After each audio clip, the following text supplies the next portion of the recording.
안녕하세요, 이지호입니다. 오늘은 제임스 패커의 성령을 아는 지식이라는 책으로 같이 이야기를 해보고자 합니다.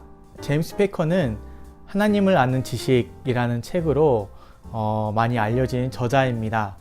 성령을 아는 지식이라는 책도 그 이후에 썼는데요. 이 책에서 성령에 대해서 뭐라고 하고 있는지, 우리는 어떻게 오해를 하고 있었는지 대략적으로 잘 다뤄주고 있습니다.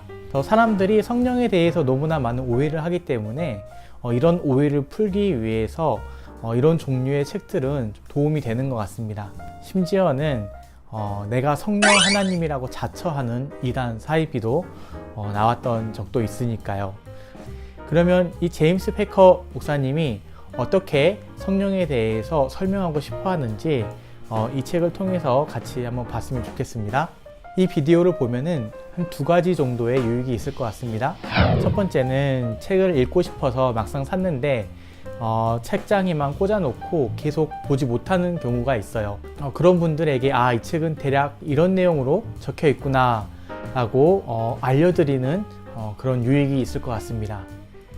두 번째는요, 아직 책을 읽기 전인 분들, 책을 읽기 전에 먼저 큰 숲을 볼 수 있는 거죠. 그래서 이 책은 대략 이런 구성으로 이런 내용이 적혀 있구나 라고 미리 알고 이제 책을 읽기 시작하면 훨씬 더 읽기가 수월할 거라고 생각을 합니다. 이 정도 한 2가지 유익이 있을 것 같아요.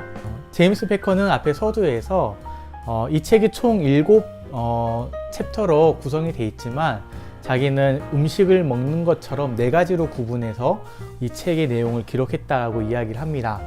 어떤 식이냐면 에피타이저, 그리고 스프, 그리고 메인 메뉴, 메인 식사, 그리고 디저트, 이렇게 4가지 정도로 내용을 나누어서 구성을 했다라고 이야기를 하고 있고요.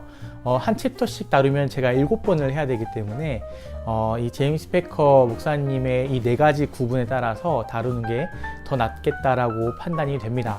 그래서 에피타이저, 스프, 본 식사, 그리고 디저트 순서로 같이 한번 무슨 내용을 적어 놓으셨는지 살펴보겠습니다.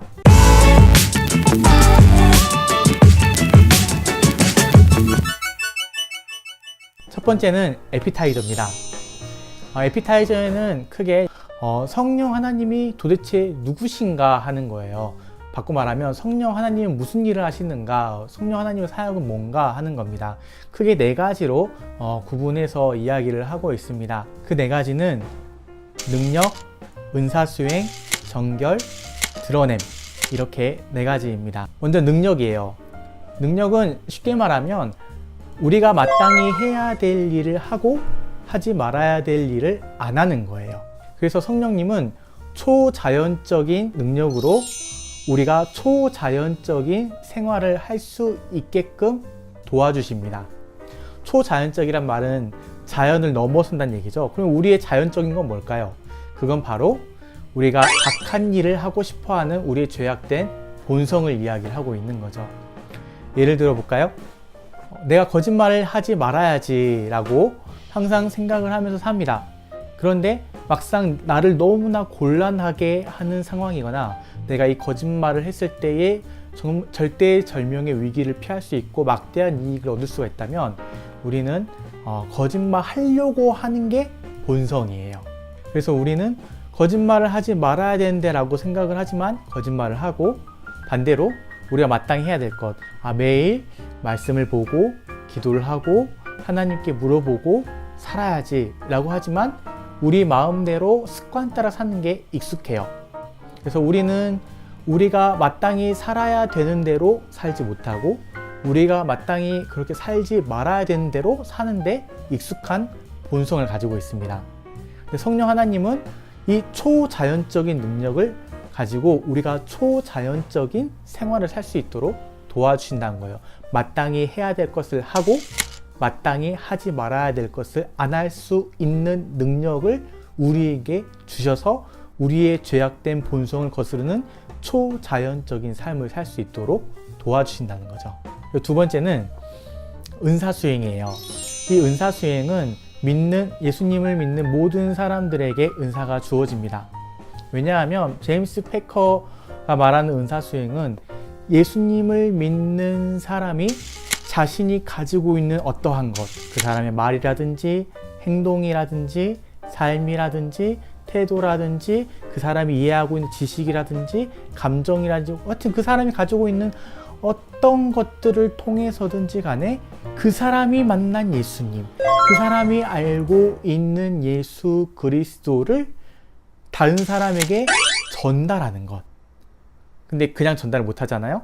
어떤 사람은 가르침을 통해서 전달을 하고 어떤 사람은 구제를 통해서 그 예수님의 사랑을 전달을 하고 뭐 여러 가지 걸로도 할 수 있죠. 그래서 내가 알고 있는 예수님을 삶으로든 행동으로든 말로든 물질로든 무엇으로든 간에 그것을 다른 사람들에게 전달해서 예수님이 어떤 분인지, 내가 알고 있는 예수님이 어떤 분이신지 전달해 주는 것을, 이 도구를 은사라고 합니다.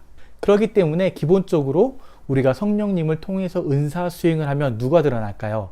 예수님이 드러나게 되는 거죠. 비록 사람마다 신앙의 정도와 위치와 색깔과 그런 게 조금 다를지라도 내가 알고 있는 예수님을 순수하게 다른 사람들에게 이 은사를 통해서 전달하고자 하는 것, 은사수행입니다. 그래서 은사수행은 교회를 세워나가는데 그 목적이 있어요. 내가 알고 있는 그리스도를 옆에 사람들에게 전달해주고 이 사람도 그 사람이 만난 그리스도를 나에게 전달해 줌으로써 우리가 그리스도 안에서 믿는 사람들이 서로 같이 성장해 나가는 거죠. 그리고 믿지 않는 사람들에게 예수 그리스도를 알려주는 계기가 되는 거죠. 그래서 교회를 계속 세워나가는 겁니다. 뭐가요? 은사수행이요. 세 번째는 정결입니다. 정결은 다른 말로 거룩함이라고 하죠. 이거는 우리 내면의 일이에요. 내면에 있는 어떤 우리의 동기, 마음들에 대해서 성령 하나님께서 우리의 마음을 정결하게 해주신다는 겁니다. 갈라디아서 5장 말씀을 가지고 이야기하면 편할 것 같습니다. 우리 가운데 육체를 따르고 싶은 육체의 소욕과 성령을 따르고 싶어하는 성령의 소욕이 있다라는 거예요. 근데 원래는 우리가 이 육체의 소욕, 바꿔 말하면은 자기 만족이죠. 내 기쁨, 내가 만족하는 삶을 위해서 살려고 하는 게 본성인데, 이 육체의 소욕을 내려놓고 하나님의 영광을 위해서, 하나님을 위해 나를 구원하신 그 하나님의 은혜에 감사해서 살아가게 된 삶, 성령의 소욕을 가지고 살아갈 수 있도록 우리의 마음을 거룩하고 정결하게 하나님께 합당하게 만들어 주신다는 거예요. 그게 성령님의 정결 사역입니다. 앞에 나왔던 능력과 차이가 있다면, 능력은 외적으로 우리가 살아갈 수 있는 외적인 걸 이야기했다면, 이 정결은 내적인 것을 좀 더 집중해서 이야기를 하고 있습니다. 마지막 네 번째는 드러냄입니다. 드러냄은 성령 하나님께서 예수님께서 말씀하신 진리를 드러내 주시는 거예요. 요한복음에 잘 나와 있죠. 요한복음에 보면 예수님께서, 성령께서 오셔서 예수님께서 말씀하신 것을 우리로 하여금 깨닫게 하고 그 진리 가운데로 우리를 이끌어 주실 거라고 말씀을 해주세요. 그래서 또 다른 보혜사라고 설명을 하시는데 그런 역할을 수행하시는 겁니다. 우리가 말씀을 볼 때 우리의 지혜로 깨닫는 게 아니라 성령 하나님의 은혜로 이 말씀을 깨달아지게 된다라는 거죠. 믿게 되어진다라는 거예요. 그리고 그 깨닫고 믿게 된 말씀대로 우리가 살아가게 하신다는 거예요. 야, 이게 진리야. 이게 진짜 참된 삶이야 라고 우리로 하여금 깨닫게 해주신다는 거예요. 진리를 드러냄의 사역입니다.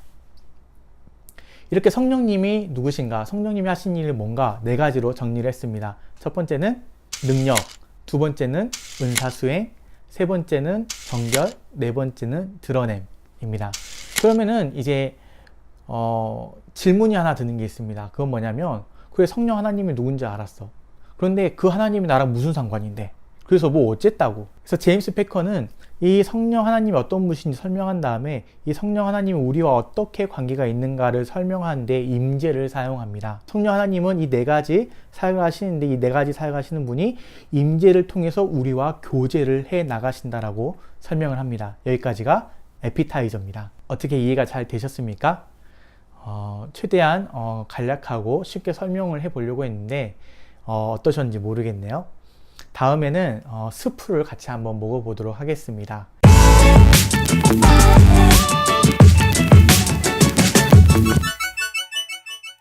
자, 에피타이저는 맛있게 드셨습니까? 우리 그러면 스프를 같이 먹어보도록 하죠.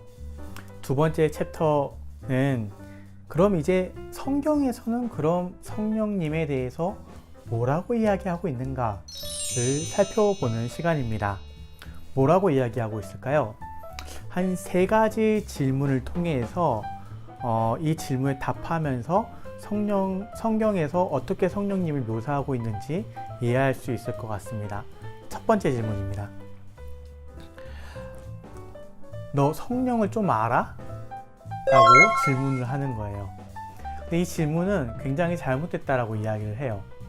성령님을 아냐라고 물어보는 게 아니라 그리스도를 아냐고 물어보는 게 합당한 질문이라고 합니다. 왜냐하면 성경에서 성령님은 직접 그 앞에 나오는 게 아니라 항상 투광조명처럼 그리스도를 대신 밝혀주고 그리스도를 드러내기 위해서 그리스도의 사역을 조명하기 위해서 있는 존재로 비춰지고 있다는 거죠. 그래서 투광조명 같다라고 이야기를 합니다. 투광조명 아시죠? 더 밤에 이쁘게 꾸미려고 밤에 이렇게 밝게 비춰주는 조명 같은 것들이 있죠. 켜놓는 거. 그런 것들을 투광조명이라고 하는데 성령님이 바로 그와 같다라는 거예요. 그래서 투광조명의 역할이 뭡니까? 그 투광조명 자체가 부각되는 게 아니라 투광조명이 비춰주고 있는 것을 돋보이게 하고 드러내게 해주는 게 투광조명의 역할이죠. 그래서 성령님을 네가 알아? 성령님이 어떤 분이신지 네가 알아? 라고 질문하는 것은 옳지가 않고 그리스도가 어떤 분인지 아냐고 물어보는 게 합당한 질문이라고 이야기를 합니다. 왜냐하면 성령님은 절대로 성경에서 전면에 드러나서 자기를 드러내고 싶어 하시는 게 아니라 항상 그리스도의 사역과 그리스도가 어떤 분이신가 그리스도의 오심에 대해서 이야기하고 싶어 하셨기 때문이라는 거죠. 이게 첫 번째 질문입니다. 두 번째 질문입니다. 두 번째 질문은 야, 너 성령 받았어? 너 성령이 있어? 라고 물어보는 거예요. 그런데 이 질문도 잘못됐다라고 이야기를 합니다. 성령이 있냐라는 질문이 아예 맞지가 않다라는 거예요. 왜냐하면 성경에는 특히 로마서 8장에는요, 성령 누구든지 그리스도의 영이 없으면 그리스도의 사람이 아니라고 이야기를 합니다.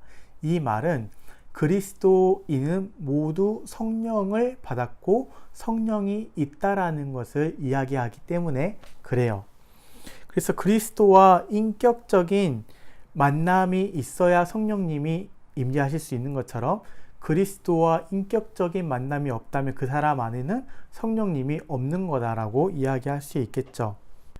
그래서 성령님을 받는 방법은 그리스도를 인격적으로 만날 때에 성령님이 그 안에 내주하신다라는 거예요. 뭐 어떤 사람들이 말하는 것처럼 방언을 해야 성령을 받는 거다, 혹은 뭐 신내림을 받는 것처럼 그 신유 같은 걸 통해서 성령을 받는 거다, 뭐 기도를 열심히 하면 성령을 받을 수 있다, 이렇게 하는 게 아니라 어떻게 성령을 받냐면 그리스도와 진정한 인격적인 만남을 가지게 될 때 그 안에 성령님의 내주하시게 된다는 겁니다. 그래서 너 성령 받았어? 성령 있어? 없어? 라는 질문도 잘못됐다라는 거죠. 이게 두 번째 질문입니다. 세 번째 질문입니다. 우리가 너 성령 받았어가 아니라 우리가 성령님께 소유함이 되었는가? 바꿔 말하면 너 성령님께 이끌림을 받고 있니? 아니면 받고 있지 못하니? 라는 질문이 합당하다는 거죠. 우리가 주체가 되어서 우리의 필요에 따라 성령님을 가져다 끌어다 쓰고 소유해서 여기다 쓰고 저기다 쓰고 이렇게 하는 게 아니라 성령님께서 우리를 소유하셔서 그리스도의 영광을 위해서 우리를 이렇게도 사용하시고 저렇게도 사용하셔야 된다는 겁니다. 이렇게 세 가지 질문을 통하여서 성경에 나타난 성령님에 대해서 제임스 패커는 이야기를 하고 있습니다. 간단하게 정리합니다. 첫 번째는 성령을 아는가 라는 질문이 맞는 게 아니라 그리스도를 아는가. 왜냐하면 성령님은 그리스도를 보여주기 때문에. 두 번째는 너 성령 받았어? 너 성령 소유했어? 라고 질문하면 안 된다는 거죠. 왜냐하면 모든 그리스도인들은 다 성령을 받았기 때문이라는 거죠. 세 번째로 그러면 어떤 질문을 해야 되죠? 우리가 성령을 받아서 가지고 있어서 여기에 사용하고 저기에 사용하고 하는 게 아니라 성령께서 우리를 소유하셨는가를 질문하라는 거죠. 그래서 내가 성령님의 이끄심에 온전히 순종하고 있는가, 온전히 그의 말씀에 그의 사역에 순종하면서 그리스도의 풍성함을 내 삶 가운데 드러내고 있는가가 우리가 마땅히 해야 될 질문이라는 거죠. 그리고 이 세 가지 질문을 통해서 성경이 성령님을 어떻게 드러내고 있는가를 보여주고 있습니다. 어떻게 드러내고 있습니까? 첫 번째, 성령님은 절대로 표면에 드러나고 싶어 하지 않으시고 그리스도를 보여주고 싶어 하신다. 두 번째, 성령님은 우리가 받아가지고 여기다 사용하고 저기다 사용하고 하는 그런 도구나 툴이나 그런 것이 아니다. 세 번째, 우리가 오히려 이 성령 하나님이잖아요. 성령 하나님께 순종함으로 이 성령님의 인도하심에 이끌려서 그리스도의 풍성함을 우리 삶 가운데 드러내야 된다. 주도권이 어디에 있죠? 우리한테 있는 게 아니라 하나님께 있는 거죠. 이게 바로 성경에 나타난 성령의 모습이라는 겁니다. 자, 수프 맛있게 드셨습니까? 이제 본격적으로 다음 시간부터는 본격적인 메뉴로 한번 들어가 보도록 하겠습니다.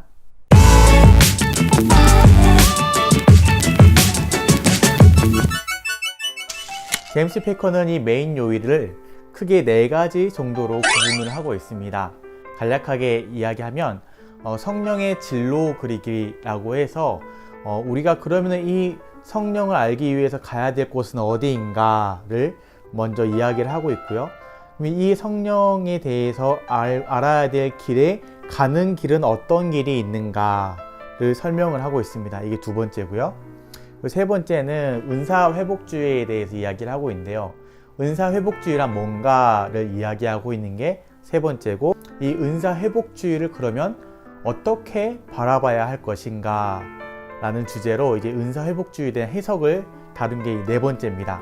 전체 구성은 이렇게 4가지 부분으로 구성되어 있습니다. 그러면 무슨 얘기를 하고 싶어 하는지 간략하게 한번 살펴볼까요?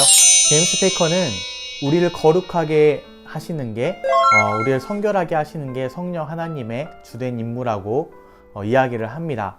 그런데 성령 하나님의 주된 임무가 거룩이고 성결인데 우리가 살면서 그게 중요하다고 그렇게 많이 느끼면서 살고 있지가 않아요. 거기에 대해서 제임스 패커는 왜 그런지 4가지 이유를 들어서 설명을 하고 있습니다. 첫 번째는 우리가 신앙생활을 자기중심적으로 한다는 거예요. 그래서 자아중심적인 경건 생활을 하다 보니까 하나님을 목적으로 삼고 하나님의 기쁨이 내 기쁨이 되는 그런 신앙생활이 아니라 자기 만족을 추구하면서 사는 신앙생활을 하고 있다는 거죠. 자기중심적인 신앙생활입니다. 내가 하나님께 어떤 모습으로 영광을 돌리면서 살아갈 수 있을 것인가를 고민하면서 사는 게 아니라 이 교회 다니는 게, 이 기독교 신앙이 내가 잘 되게 하는데 어떻게 쓸모가 있을 것인가, 나 중심적으로 이 신앙도 바라보기 시작한다는 거죠. 이런 식의 자기중심적, 자아중심적 신앙생활 때문에 우리가 성결을 추구하는 게 많이 우선순위에서 떨어졌다라고 첫 번째로 설명을 하고 있습니다. 두 번째는 적극적인 행동주의가 위험하다고 이야기를 합니다. 무슨 말이냐면 우리가 교회 활동을 정말로 열심히 행동해요. 정말로 열심히 활동을 하는데 거기에서 우리가 열매를 맺을 거라고 착각하고 있다는 거죠. 그래서 주님을 사랑하는 마음으로, 하나님을 사랑하는 마음으로 교회를 섬기고 이렇게 적극적으로 행동을 하는 게 아니라 일에 몰두한 나머지 그 일을 종교로 삼는 경향이 있다라는 거예요. 여기에서 열매를 맺으면은 뭔가 하나님께 영광이 된다라고 생각을 하는 거죠. 그래서 자기가 가지고 있는 어떤 기술이라든지 자원이라든지 노하우라든지 아니면 어떤 노력으로 이 사역이 열매를 맺어서 살아가는 게 신앙생활 잘 하는 거라고 생각한다라는 겁니다. 근데 이거는 착각이라고 하는 거예요. 이렇게 분주하게 일을 막 열심히 해서 열매를 맺고자 하는 것은 성경에서 말하는 어떤 거룩한 삶, 거룩한 신앙생활, 성결한 삶도 아니고 성령의 열매도 또한 아니라고 이야기합니다.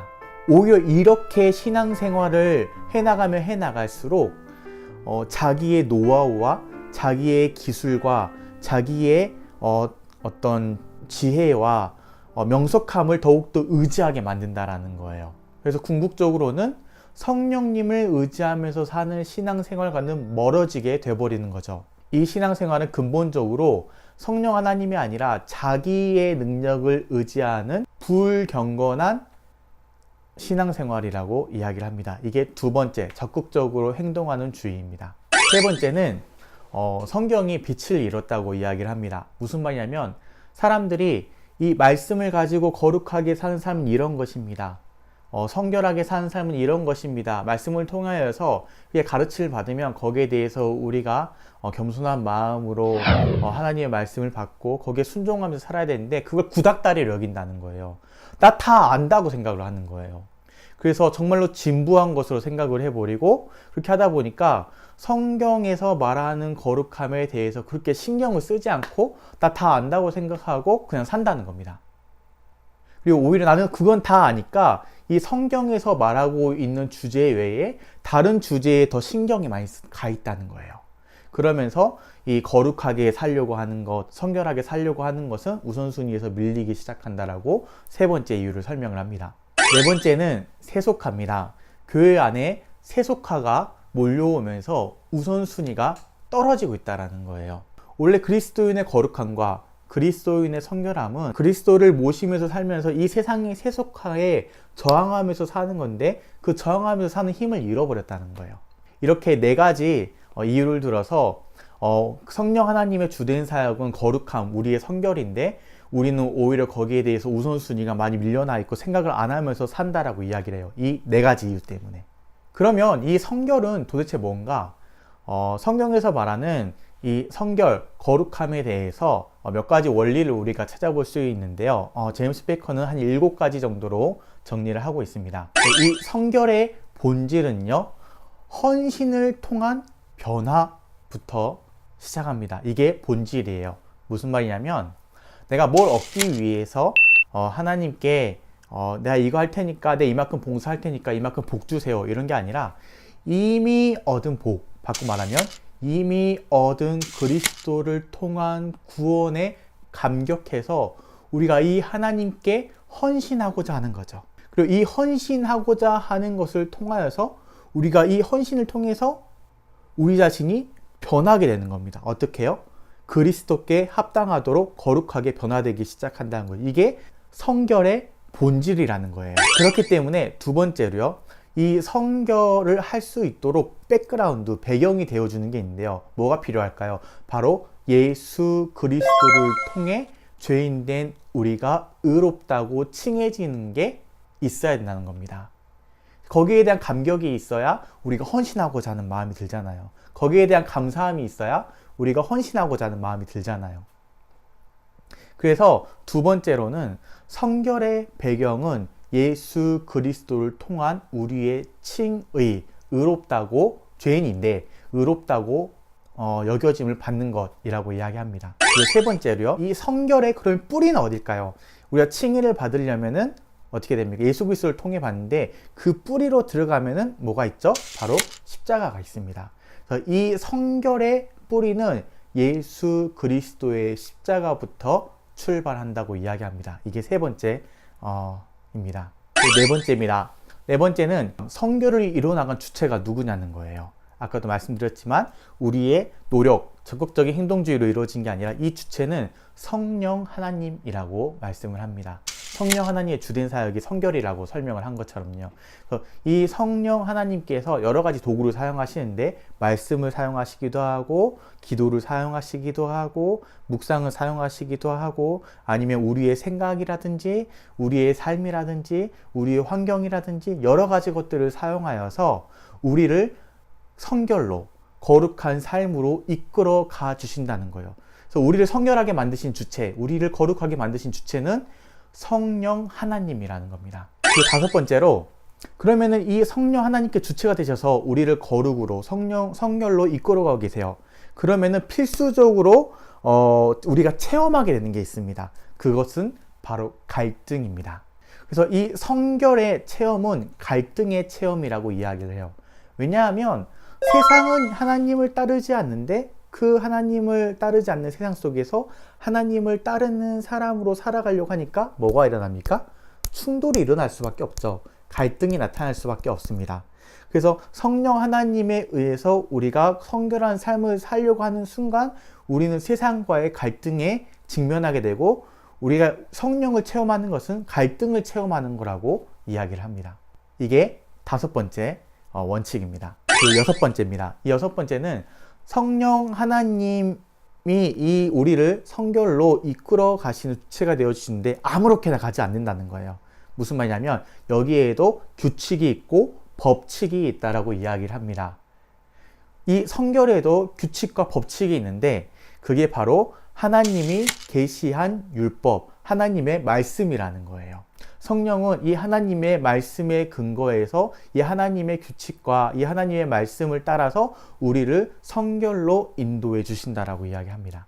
이게 6번째입니다. 그리고 마지막 7번째입니다. 7번째는 이렇게 성령 하나님께서 하나님의 말씀을 따라 우리를 성결의 삶으로 인도해 가시는데 그 핵심은 사랑이라고 하는 겁니다. 그래서 예수님께서 이 하나님의 말씀을 잘 요약하셨던 것처럼 하나님을 사랑하고 이웃을 사랑하는 그 사랑이 이 성결의 핵심이라고 하는 겁니다. 정리하면 7가지 원칙으로 이 성결의 삶을 이야기를 하고 있습니다. 첫 번째는 뭡니까? 성결의 본질은 헌신을 통한 변화라는 거예요. 두 번째로 그 헌신할 수 있는 배경은 예수 그리스도를 통한 우리의 의롭다 하심을 입는 거예요. 그리고 세 번째는 그렇게 의롭다 하심을 입으려면은 그 의롭다 하심의 뿌리는 바로 예수 그리스도의 십자가가 있다고 하는 겁니다. 그리고 이렇게 네 번째로 이렇게 우리를 성결로 이끌어 가신 주체는 성령 하나님이라는 거예요. 그리고 5번째로 성령 하나님이 우리를 이렇게 이끌어 가실 때 우리는 어떻게 됩니까? 세상과 이 성결의 삶이 갈등을 겪을 수밖에 없다라는 거예요. 성령을 체험하는 것은 갈등을 체험하는 거라고 이야기하는 거죠. 그리고 6번째, 성령님께서 우리를 이렇게 이끌어 가실 때 아무렇게나 이렇게 이끌어 가시는 게 아니라 하나님의 말씀을 따라서 하나님의 원리와 규칙을 따라서 우리를 인도해 가신다는 거죠. 이게 6번째. 그리고 그 핵심은 7번째, 바로 사랑이라고 하는 겁니다. 이렇게 7가지 성결에 대한 원칙을 제시를 하면서 제임스 패커는 우리가 성령 하나님의 주된 사역인 이 성결로의 삶을 어떻게 살아갈 수 있는지를 목표를 제시를 하고 있습니다. 근데 이 목표, 이 목적지로 가는 데에는 여러 가지 길이 그 역사 중에 있었어요. 여기에 대해서 크게 3가지로 분류해서 이야기를 하고 있습니다. 이 성령 하나님의 사역에 따라가기 위해서 이제 성령의 진로 그리기라고 표현을 하고 있는데요. 3가지 길, 3가지 진로를 제시를 하고 있습니다. 첫 번째는 어거스틴주의, 두 번째는 웨슬리안주의, 세 번째는 케이직교회주의, 이렇게 이야기를 하고 있습니다. 하나씩 간단하게 살펴보겠습니다. 첫 번째는 어거스틴주의입니다. 이 어거스틴주의는 고대 교부인데요.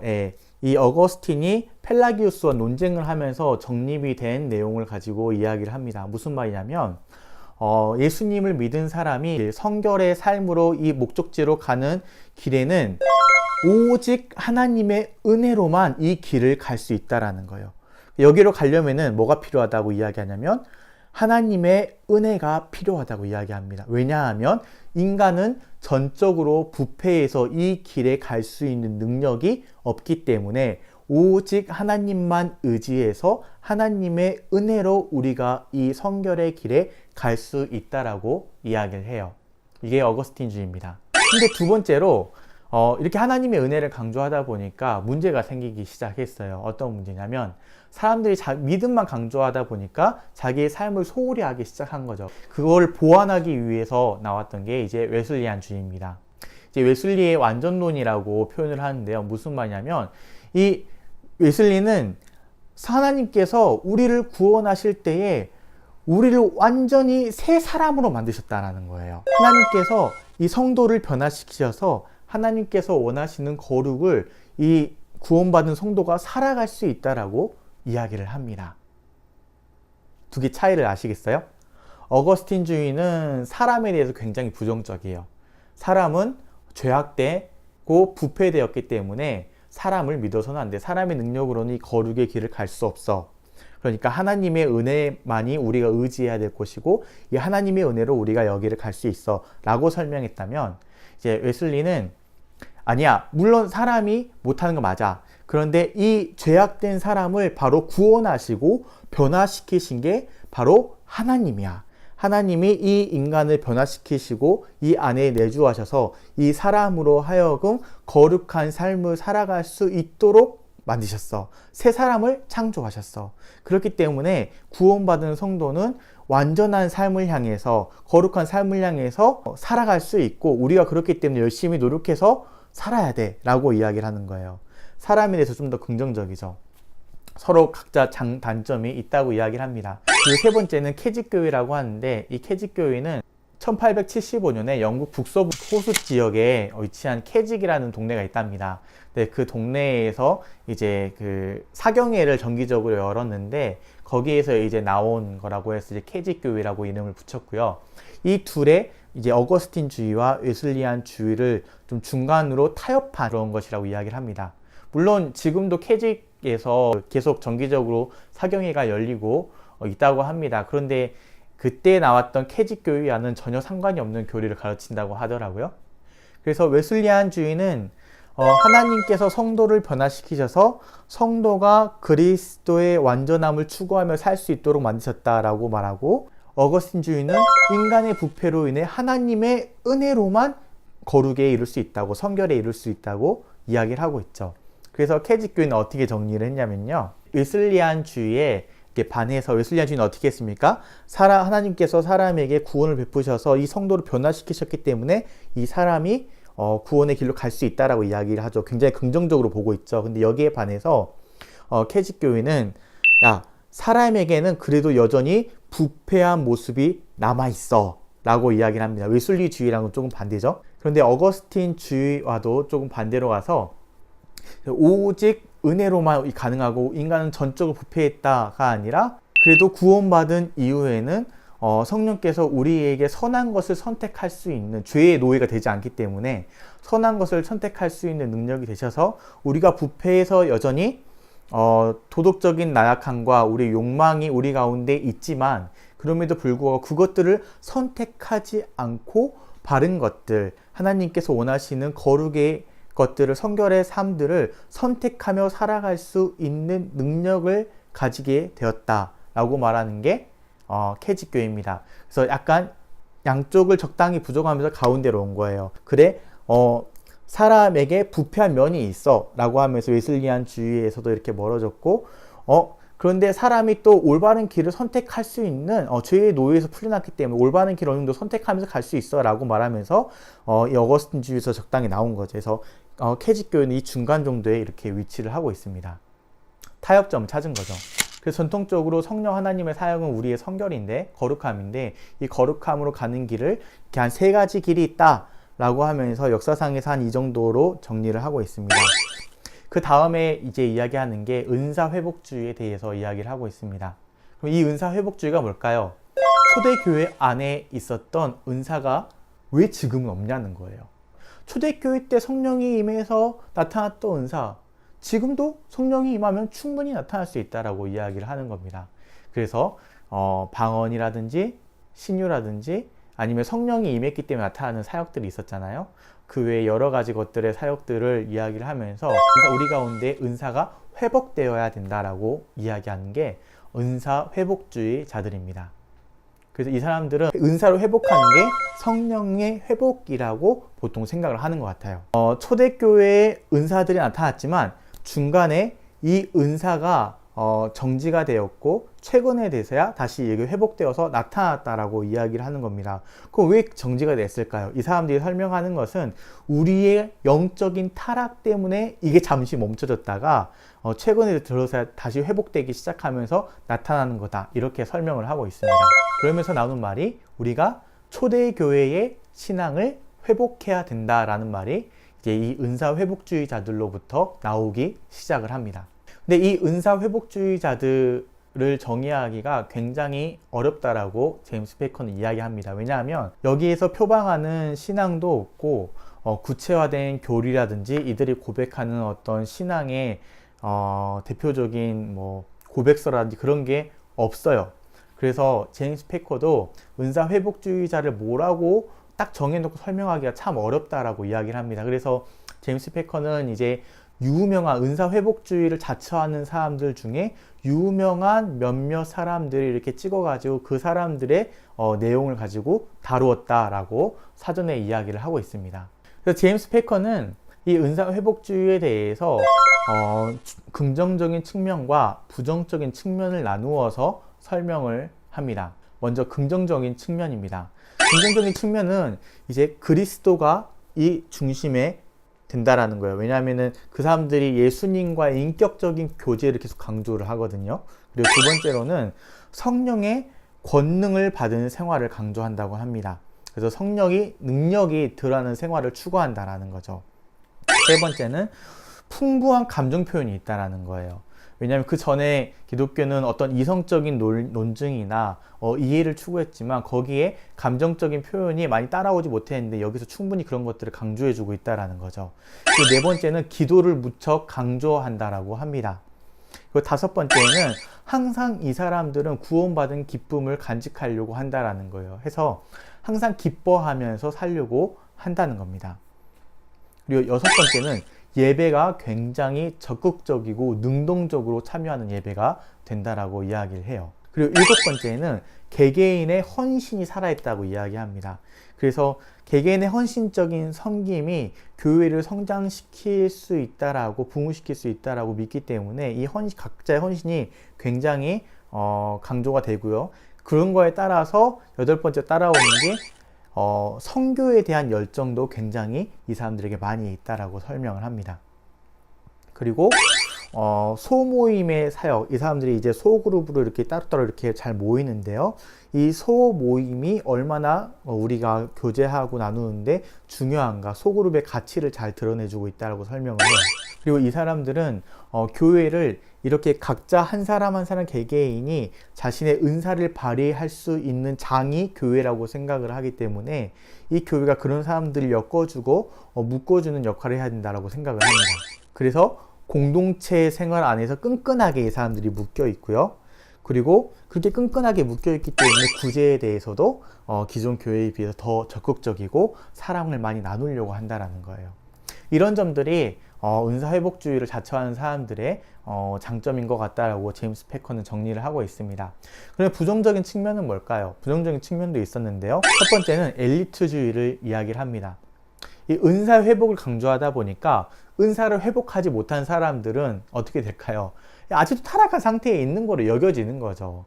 그래서 이 사람이 정말로 영성이 회복되고 신앙이 좋아진다면 은사를 받아야 마땅한데 어떤 사람들은 은사를 안 받는 사람이 교회 안에도 있거든요. 그렇게 하다 보니까 은사를 받은 사람과 받지 못한 사람들이 뭔가 구분이 되기 시작하면서 신앙의 엘리트주의가 발생하고 있다라고 지적을 합니다. 두 번째는요, 분파주의가 생겼다라고 이야기를 해요. 은사를 받은 사람 그룹들이 생기고 은사를 안 받은 사람 그룹들이 생깁니다. 그렇게 하면서 은사를 받은 사람은 자기들끼리만 말이 통한다고 생각을 하고 이렇게 끼리끼리 노는 분위기가 생겼다라고 이야기해요. 이게 분파주의입니다. 그리고 세 번째는요, 감정을 굉장히 잘 사용하고 풍성하게 하는 건 좋은데 지나치게 감정에 호소하는 경향이 보이기도 한다고 이야기를 하고요. 그렇기 때문에 따라오는 게 뭘까요? 반지성주의. 체험에 집중할수록 성경의 계시에 대해서 다룰 때에 깊이가 없거나 이 말씀과 균형이 맞지 않는 경향이 또 때로 발생한다고 이야기를 합니다. 그리고 조명주의. 조명주의는 무슨 말이냐면 성령 하나님께서 사도들에게 조명하셔서 자기의 말씀을 주셨던 것처럼 본인들한테도 성령께서 조명하시고 은사를 주셨기 때문에 이 말씀을 우리가 조명할 수 있다라고 이야기를 하는 거예요. 이게 좀 잘못 가버리면 어떻게 됩니까? 하나님께 바로 사도들처럼 계시를 받는 직통 계시까지 좀 나아가게 되는 위험성이 있게 되는 거죠. 그래서 성령께서 자신들에게 조명하시는 것을 마치 하나님의 뜻인 것처럼 말하는 경향을 갖는 사람들이 있다고 하는 겁니다. 그리고 은사를 너무 강조하다 보니까 은사 매니아들이 발생하기 시작한다는 거예요. 그 사람이 가지고 있는 은사의 능력이라든지 종류라든지 개수라든지 이런 것들을 가지고 그 사람의 신앙을 평가한다는 겁니다. 그리고 슈퍼 초자연주의적인 경향이 있기도 한다고 해요. 무슨 말이냐면 하나님께서 만들어 오신 일반 법칙을 하나님이 깨시고 이 자연의 법칙을 거스르는 그런 놀라운 기적들을 보여주시는 것들을 기대하기 시작한다는 거예요. 이런 것들을 기대하는 경향을 슈퍼 초자연주의라고 이야기를 합니다. 그리고 8번째는 행복주의입니다. 무슨 말이냐면 하나님은 당신의 자녀들이 우리가 이 땅에서 살 때 행복하게 살기를 원하신다라는 거예요. 그래서 이 타락한 세상에서 우리가 기분 좋고 행복하고 복받고 그렇게 즐겁게 살기를 원하시는 게 하나님이라고 이야기를 하는 거죠. 바로 행복주의입니다. 9번째는 귀신 들림입니다. 이게 이제 더 심해지는 경우에는 이게 정신병이나 어떤 질환 같은 것도 귀신 들림으로 치부해버리는 경향이 간혹 나타나기도 한다라고 이야기를 합니다. 그리고 10번째로는 순응주의입니다. 무슨 말, 이 집단이 너무 이렇게 끈끈하기 때문에 예수 그리스도께서 원하시는 것에 맞춰서 살아가기보다는 이 집단에서 요구하는 것, 말씀을 따라 사는 게 아니라 집단에서 요구하는 모습에 맞춰서 살려고 하는 경향이 나타난다는 거예요. 이렇게 은사회복주의는 장점도 있고 단점도 있다라고 제임스 패커는 설명을 하고 있습니다. 그러면 우리는 이것을 어떻게 바라봐야 될까요? 패커는 여기에 대한 해석을 이렇게 내놓고 있습니다. 제임스 패커는 이 은사회복주의를 대하는 방식을 크게 2가지로 나누고 있습니다. 첫 번째는요, 은사회복주의를 안 좋게 보는 거예요. 얘네들은 완전 성경하고는 따로 떨어져 있어. 얘네들은 완전 자기 마음대로 신앙생활 하는 애들이야 라고 따로 떼서 생각을 하는 사람들과, 또 한 부분은 얘네들이 잘못하는 부분도 있긴 하지만 실제로 장점도 있으니까 장점은 잘 받아들이고 잘못된 부분은 고쳐줘야 돼 라고 이제 긍정적으로 바라보는 입장과, 아예 그거를 부정적으로 바라보는 입장, 이 둘 중에 한 입장을 우리는 취할 수밖에 없다라고 설명을 합니다. 그래서 성경적으로 이 은사회복주의가 잘못됐다라고 말하는 입장은 2가지 입장만 취하게 되는데요. 첫 번째는 말씀을 가지고 너네들이 말씀에 따라서 이러이러하기 때문에 잘못됐어 라고 말하는 한 가지 입장과, 2번째 입장은 너네가 지금 잘못된 사탄의 장난에 놀아나고 있는 거야 라고 말하는 이 둘 중에 하나의 입장을 취할 수밖에 없게 된다라는 거죠. 성경적으로 이 은사회복주의가 잘못됐다라고 말하기 시작한다면요. 그리고 나머지 한쪽 입장, 이 사람들의 잘못된 부분이 있음에도 불구하고 그 안에 하나님의 일하심과 하나님의 손길이 있다라고 보는 입장이에요. 이런 입장을 취하려면은 이제 제임스 패커는 이 은사회복주의에 대해서 신학적인 재정립이 필요하다라고 이야기를 합니다. 하나님의 말씀을 가지고 이 은사회복주의자들이 말하는 주장이 말씀의 근거에서 맞는 건지를 점검하고, 아닌 것들을, 잘못된 것들은 고쳐주고 잘된 것은 격려하면서 신학적으로 하나님 말씀으로 이 은사회복주의를 다시 재정립시켜줄 필요가 있다라고 하는 거예요. 그래서 제임스 패커는 이 2가지 입장, 아예 이 은사회복주의가 성경적으로 잘못되었기 때문에 부정하는 입장과, 그래도 긍정적으로 영향을 미치는 면이 있기 때문에 이것을 수정해주고 보완해줘야 되는 입장 중에 이 수정해주고 보완해줘야 되는 입장이 제임스 패커의 입장으로 읽혀집니다. 그래서 패커는 이 은사회복주의를 지지하는 건 아니지만 이 사람들이 미치는 긍정적인 영향도 분명히 있기 때문에 긍정적인 것은 잘 독려를 하고, 잘못된 것은 왜 잘못되었는지 신학적으로 하나님 말씀의 근거에서 잘 정리해서 아닌 건 아니라고 말하고, 잘하고 있는 건 잘하고 있다라고 말해주면서 이것을 신학적으로 재정립해서 도와줘야 될 필요가 있다라고 설명을 합니다. 그래서 이 은사회복주의를 받아들이지는 않지만, 그대로 받아들이지는 않지만 거기에서 좋은 것들은 취하자는 거죠. 이게 제임스 패커의 입장입니다. 자, 여기까지가 메인 메뉴입니다. 어떻게 잘 들어보셨습니까? 총 4가지에 대해서 이야기를 했습니다. 성령님의 사역은 성결인데, 이 성결이 어떤 삶인지 7가지 원리를 통해서 이야기를 했고요. 이 성결의 삶으로 살아가기 위해서 그러면 우리 어떤 방법이 있는가에 대해서 3가지, 어거스틴주의, 웨슬리안주의의 완전론, 그리고 캐직교의, 이 3가지 길이 있었다라는 것을 설명을 드렸습니다. 그리고 3번째로는 은사회복주의가 어떤 거였고, 이 은사회복주의의 장단점과 이걸 우리가 어떻게 바라봐야 될 것인가에 대해서 제임스 패커 목사님의 견해를 소개시켜 드렸습니다. 잘 이해가 되셨는지 모르겠습니다. 여기까지가 메인 메뉴였습니다. 그러면 다음 시간에는 디저트를 같이 먹도록 하겠습니다.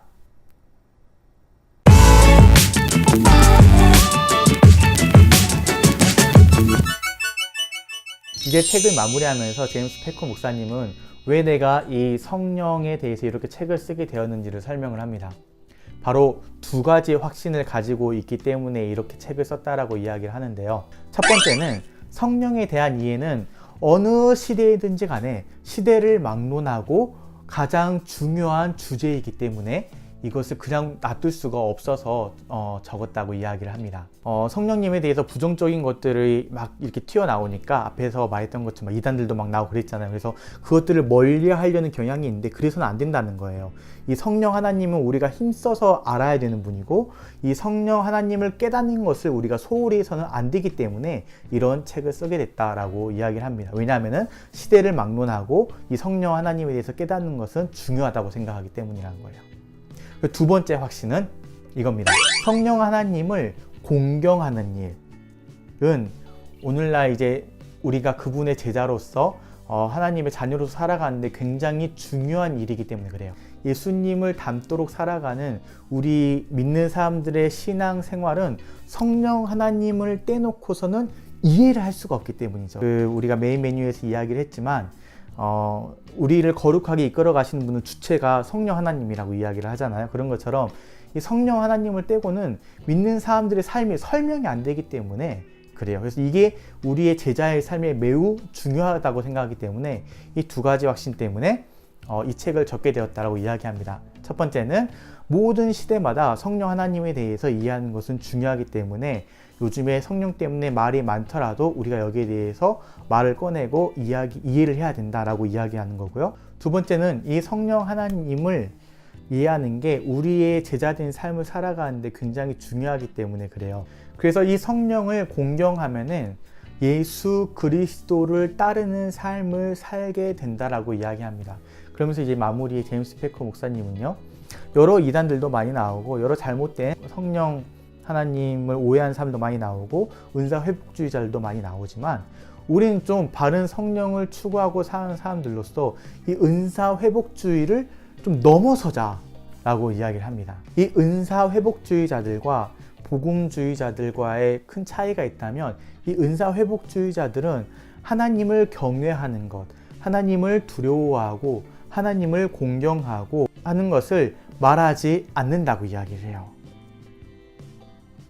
그런데 복음주의자들의 입장에서 그냥 그들을 그냥 비판하고 그들의 단점을 지적하고 너 이거 잘못됐으니까 잘못된 거야 라고 비판만 하기보다는 이 사람들이 분명 가지고 있는 장점들을 보면서 우리가 스스로한테 질문해야 될 것들도 분명히 있다라고 이야기를 합니다. 예를 들면 이런 것들이죠. 과연 우리가 신앙생활하고 있는 교회에는 영적인 생명력이 살아있는가? 우리가 문제의식을 여기에 대해서 느끼고 있고 변화하고자 하는가? 우리가 이웃에게 사랑으로 진실한 도움의 손길을 지금 잘 뻗치고 있는가? 그리고 그냥 일반적인 신앙생활을 하는 게 아니라 하나님 안에서의 부흥을 꿈꾸면서 우리의 신앙의 부흥을 바라보며 강력하게 열망하면서 살아가고 있는가? 와 같은 이런 스스로에 대해서 질문할 것들을 발견할 수 있다는 겁니다. 은사 회복주의자들의 모습을 보면서요. 그래서 마냥 비판만 하지 말고 그 안에서 우리가 되돌아볼 것들을 질문하면서 우리가 이 성령 하나님에 대한 이해를 넓히고 성령 하나님을 통하여서 우리가 더욱더 풍성한 신앙생활을 하자라고 하는 게 이 책을 통해서 제임스 패커가 말하고자 하는 요점이라고 보여집니다. 예, 긴 시간 잘 쫓아오셨습니다. 어떻게 성령을 아는 지식 책 내용을 이렇게 요약을 해드렸는데요. 여러분들이 동의하는 면도 있고 동의하지 않는 면도 있을 거라고 생각을 합니다. 저는 개인적으로 책을 읽으면서 제임스 패커 목사님이 굉장히 균형을 잡으려고 노력하셨다라는 느낌을 많이 받았습니다. 왜냐하면은 사람들이 양극단으로 갈리기 때문이에요. 성령을 이렇게 막 강조하면서 은사 중심, 체험 중심 쪽으로 가다 보면 말씀에 근거하지 않은 그런 삶으로 어긋나기가 쉽고 좀 많이 나가면 이단도 발생하기 때문에 그렇죠. 그래서 만약 그렇다고 해서 이 사람들을 막 비판하는 사람들이 있어요. 아까 말했던 것처럼 말씀에 근거해서 비춰봤을 때 너는 잘못됐어 라고 비판하는데 제임스 패커는 묻는 거죠. 근데 너네 말이 틀렸다는 게 아니라 그렇게 비판하는 우리는 그러면 어떻게 살고 있냐라고 되물어보는 거예요. 그래서 이 사람들이 잘못된 면도 있지만 분명히 우리가 받아들여야 되는 장점도 있다.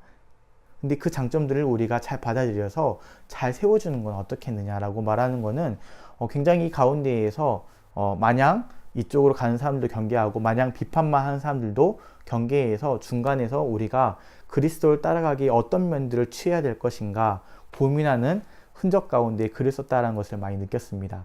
앞으로 성령에 대해서 혹은 은사 회복주의에 대해서 말하는 사람들이 있으면 여러분들이 이 책 내용을 기억하시면서 어떤 입장을 취해야 될지 자신의 입장을 정리하는 데 도움이 되었으면 좋겠습니다. 아무래도 짧은 시간에 이야기를 하다 보니까 많이 일축해서 넘어간 것도 있고요. 생략해서 넘어간 것도 있는데 더 자세한 내용이 궁금하시면 성령을 아는 지식 책을 구입하셔서 읽으시면 더 도움이 될 거라고 생각을 합니다. 지금까지 시청해 주셔서 감사하고요. 그럼 다음에 또 뵙도록 하겠습니다. 감사합니다.